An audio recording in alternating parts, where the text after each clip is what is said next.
Hey you guys, welcome to another episode of Mousetrap Genius. It is an absolutely glorious day out here.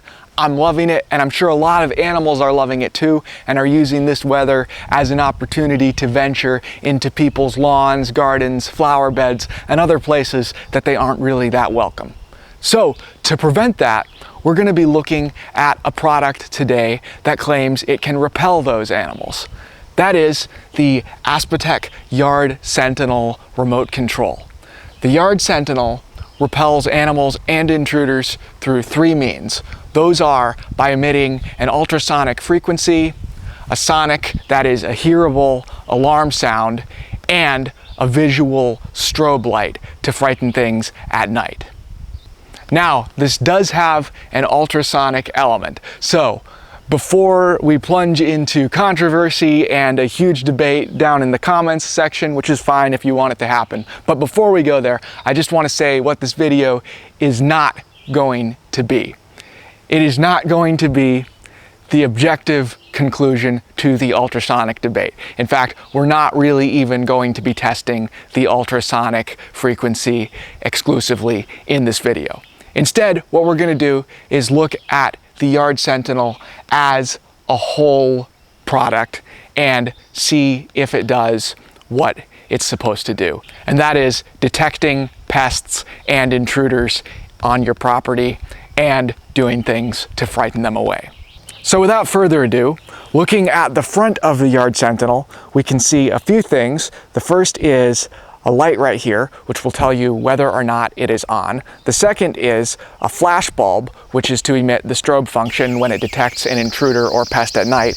And the third is a speaker, which emits both the ultrasonic and sonic alarms. Turning it around, we see just two holes in the back where you can mount it on a wall using screws. And underneath, we see a little slot here for the power cord to go in. The Yard Sentinel is powered by either an included 33-foot power cord, which you can of course attach to an extension cord if that's not long enough, or if you're putting it out somewhere like a garden bed that is a long ways from your house, you can also power it by 4 C-type batteries, which go in the back under this lid. The Advantek has a relatively sophisticated suite of controls, and I think the best way to understand how it claims to work is actually just by looking at those controls. So let's do that right now. Starting at the top here, we see two switches in this green square. The one on the left is for the ultrasonic frequency actuation, and it can be actuated in 3 ways. That is through the infrared motion sensor, which will pick up the movement of an animal or intruder in your yard and trigger the frequency. It can be set to constant, down 1 notch, which basically just keeps it on all the time, or continuous sweep, which will at random intervals trigger the ultrasonic frequency. Coming over to the right here, we have the operating time. And the Yard Sentinel is equipped with a sensor which lets it tell if it is day or night, which is really handy because you may only want this to run at night when certain pests will be around bothering your garden. So you can set it to 24 hours, to only day, or to only night for the sonic alarm. Coming down a level, we see 2 dials. The one on the left controls the sensitivity of the infrared sensor, and Advantek recommends that you set it all the way to the max to begin with, that is 30, and if it seems too sensitive or if it's in a place where there are plants that are moving in the wind and tending to trigger the sonic alarm when it shouldn't be on, then just turn it down to 25. The dial on the right here controls the volume of the sonic alarm.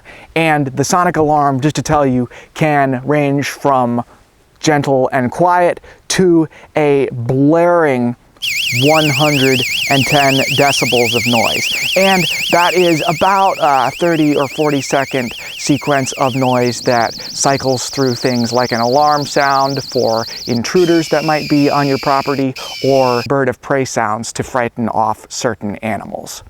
Coming down one more row, we have the ultrasonic frequency adjustment dial. And it has different settings which are customized for insects, deer, raccoons, armadillos, possums, birds, skunks, cats, dogs, rodents, or bats. So really just about any kind of pest you could feasibly imagine.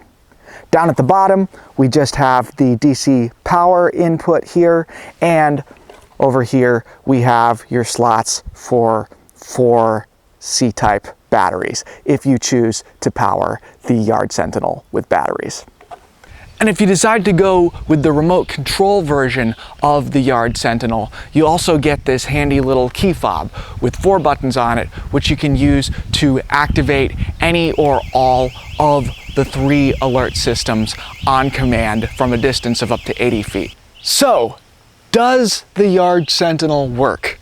Well, it was difficult to test, and we did come up with a little bit of a test. I had some seedlings out by my deck that had been dug up several times over the past few days by some sort of animal that was attracted to them. I set up the Yard Sentinel in front of it, and during the 48 hours that I had it out there, they did not seem to be bothered again by whatever that animal was. So, that is a very anecdotal and not conclusive experiment, but it did seem to be effective when we tried it in that way. I think a better way, though, is to look at the things that we can easily see and measure and look at how well those things work. First of all, let's talk about the infrared sensor. This is very sensitive, and it has a range that is at least as far as what it claims in the manual. I was actually a little bit scared by how far away the Yard Sentinel could sometimes sense me when I would just walk out of my house somewhere and all of a sudden hear, rah, rah, rah, rah. You know, it is definitely a very scary noise, and if I were a large animal or a small animal or intruder for that matter, I would be very, very terrified if I heard this. The strobe light also works very, very well. It faithfully comes on and blinks an extremely quick but bright flash of light whenever the sensor is triggered after dark. And it doesn't come on in the daytime, which is really cool because it saves electricity and keeps you from being annoyed when you're out working on your garden in the daytime. Finally, the remote control key fob worked really well when we tested it. And this is a handy thing to have, especially if you're using this as a home alert system and might want to use it to scare off somebody who's getting too close to your property. So, who is the Yard Sentinel remote control for? Well, based on the week of experience that we have fooling around with the thing, we would recommend it first to people who are looking for a relatively inexpensive home alert system. If you have a problem with trespassers on your property or large animals that you want to know about whenever they enter your property, this is a very effective way of finding them. It has a very sensitive infrared sensor and a very loud alarm and highly visible strobe system that will definitely let you know if something that is not supposed to be on your property enters your property from some distance away. Second, we would recommend it to people who have a garden or flower bed that is being terrorized by animals and you've exhausted every other solution for trying to solve the problem. There are some things we would probably recommend you try before you invest in this. You might want to try, for instance, a regular Scarecrow, or you might consider looking at a remote controlled lawn sprinkler, which we will actually be reviewing sometime in the next week. But if you're in a situation where either that isn't working, or perhaps in the case of the sprinkler, a situation where you don't have an outdoor faucet or it's too far away to run hoses to, and you need something that can run off of battery power or an extension cord, we would feel comfortable recommending this as something that you could try out to solve your problem if you've exhausted the other possibilities. So, the Yard Sentinel. If you're interested in getting one of these for yourself, we will throw the link to it on Amazon down in the video description. And if you decide to purchase it or anything else on Amazon, we would be really honored if you used our link. Thank you guys for watching this review, and if you haven't already, make sure you go ahead and subscribe to us on YouTube and head on over to Facebook and like our page. The link to that is in the video description too, and we have lots of cool stuff on our Facebook page about humane, environmentally friendly pest control. Thanks again for watching, and until next time, we hope you have a great pest and intruder-free day. See you later.